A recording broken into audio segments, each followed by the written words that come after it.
Hello all, welcome to ಬಿಂದು saris and jewellery. ಇವಾಗ ನೋಡ್ತಾ ಇರೋದು moss chiffon sari with Bagru print. ಇದಕ್ಕೆ ಕಲಂಕಾರಿ ಬಾರ್ಡರ್ ಬಂದಿದೆ. ಇದರಲ್ಲಿ ಕಲರ್ಸ್ ಅವೈಲೇಬಲ್ ಇದೆ. ವಿಡಿಯೋ ಲಾಸ್ಟ್ವರೆಗೂ ನೋಡಿ. Beautiful collection. Price only 820 rupees with free shipping. ಇದು ನಿಮಗೆ ಸ್ಯಾರಿ ಇಷ್ಟ ಆಯ್ತು ಅಂದರೆ ಸ್ಕ್ರೀನ್ಶಾಟ್ ತೊಗೊಂಡು ನಮ್ಮ ವಾಟ್ಸಪ್ ನಂಬರ್ಗೆ ಮೆಸೇಜ್ ಮಾಡಿ ನೀವು ಆರ್ಡರ್ ಮಾಡ್ಬೋದು.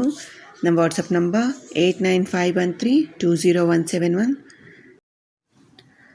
ಸ್ಯಾರಿ ಲೆಂತ್ ಬಂದು 5.5 ಮೀಟರ್ಸ್ ಇದೆ. ಬ್ಲೌಸ್ 80 ಸೆಂಟಿಮೀಟರ್ಸ್ ಇದೆ. ಇಲ್ಲಿ ಸ್ಯಾರಿ ಓಪನ್ ಮಾಡಿದರೆ ಹೇಗಿದೆ ಅಂತ ತೋರಿಸ್ತಾ ಇದ್ದೀನಿ ನೋಡಿ. ಇದು ಬ್ಲೌಸ್ ಪೀಸ್, ಇದು pallu. Beautiful collection, light weight sari. ಇದು ಡೈಲಿ ವೇರ್ಗೆ ಪರ್ಫೆಕ್ಟ್ ಸ್ಯಾರಿ. ಇದು ನಮ್ಮ ಚಾನಲ್ನ ಸಬ್ಸ್ಕ್ರೈಬ್ ಮಾಡಿ, ವೀಡಿಯೋಸ್ ಚೆಕ್ಔಟ್ ಮಾಡಿ, ನಿಮ್ಮ ಫ್ರೆಂಡ್ಸ್ ಆ್ಯಂಡ್ ಫ್ಯಾಮಿಲಿ ಜೊತೆ ವೀಡಿಯೋನ ಶೇರ್ ಮಾಡಿ. ರೀಸನೇಬಲ್ ಪ್ರೈಸಲ್ಲೇ ಸಿಗ್ತಾ ಇದೆ. ನೀವು ಸ್ಯಾರಿ ಆರ್ಡರ್ ಮಾಡಿದ ಮೇಲೆ 6 to 8 ವರ್ಕಿಂಗ್ ಡೇಸಲ್ಲಿ ಸ್ಯಾರಿ ಡೆಲಿವರಿ ಆಗುತ್ತೆ. Thank you so much for watching this video. Please like, share and subscribe to Bindu Sarees and Jewellery. Thank you.